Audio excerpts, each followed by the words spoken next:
Violence surged in the West Bank this past weekend when Palestinians say Israeli settlers burned 2 mosques following deadly clashes between Israeli soldiers and Palestinians.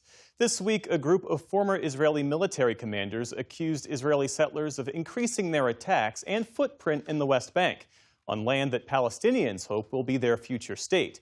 Israel says it's Palestinians who are committing the violence. The PBS News Hour recently visited multiple West Bank villages where producer Karl Bostic and Schifirn report on the increasing violence and threats. In the West Bank, a place of prayer now desecrated, its holy words reduced to rubble. On the burnt facade, a menacing message: the land of Israel is redeemed with blood, revenge. On Sunday, Israeli settlers stormed the Palestinian villages of Kusra and Kur, setting the local mosques ablaze. The latest in an escalating series of violent, often deadly attacks. Last Friday, Israeli settlers entered the nearby village of Tal, confronted by Palestinian residents. The clash became fatal. Israel says a local Palestinian took the gun of an Israeli security guard and shot and killed him and an Israeli soldier. Palestinians say Israeli soldiers then opened fire, killing 4. The ensuing grief echoed by an entire community in the West Bank. And in Israel, a military funeral.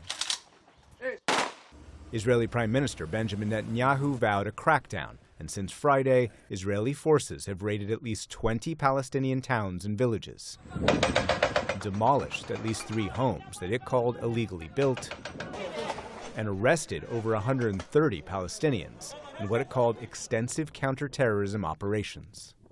Palestinians say the threat comes from the military and settlers simultaneously.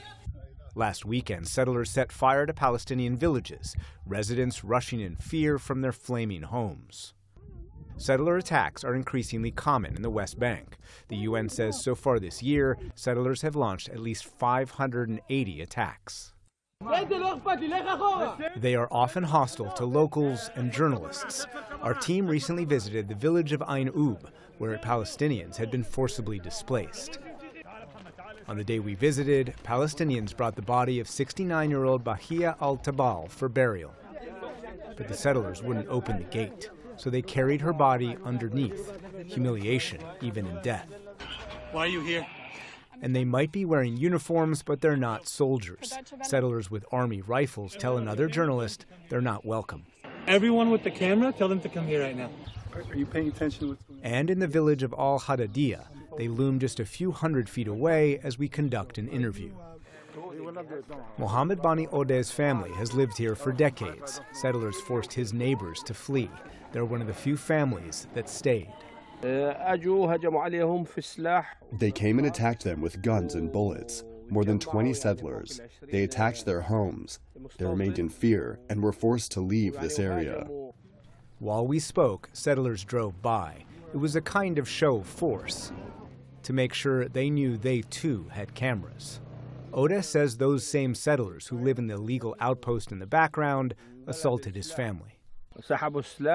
They attacked using firearms. They pointed their weapons towards us and opened fire. But God saved us, thankfully. They didn't just want to terrorize us, but to kill too. Right-wing members of Israel's government vow to expand the settlements.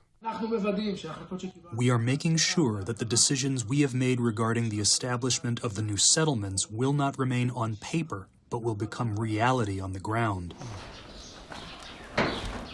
That means there's nowhere for Odeh to go. Here is my home, my life, my sheep.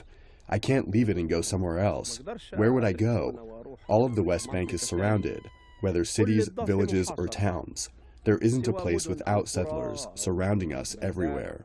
It's actually 150 or so what you would call juvenile delinquents. On CNN earlier this month, Israeli Prime Minister Benjamin Netanyahu said it was Palestinians attacking Israelis in the occupied West Bank, but he also vowed to reduce settlers' crime. I think it's wrong on its own account. I don't want and don't accept vigilantism, and I don't care if it comes from Arabs or Jews. Our citizens cannot practice violence against anyone. But even the youngest of Palestinians are not spared from that violence. Palestinian schoolchildren in the village of al-Khair walk what was once their path to school. But it's now blocked by barbed wire marked with Israeli flags. Palestinians say this video shows settlers in army uniforms firing a tear gas canister to stop villagers from reaching the school. And so before the school term ended, the hill became their classroom for an English lesson.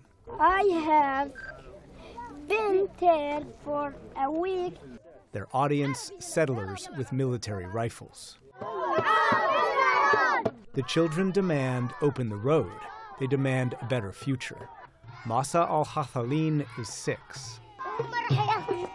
They want to take our land and all Palestine to prevent us from going to kindergarten or school, so our teacher won't say that we are brilliant. Ask what she thinks of the settlers. She tells us she'd rather not say for fear of getting shot. She dreams of helping others. I want to be a doctor to treat people, so if anyone gets injured, I will treat them. But hers is a dream deferred and a path that is blocked. With Karl, Bostic, and al-Khair for the PBS News Hour, I'm Schifirn.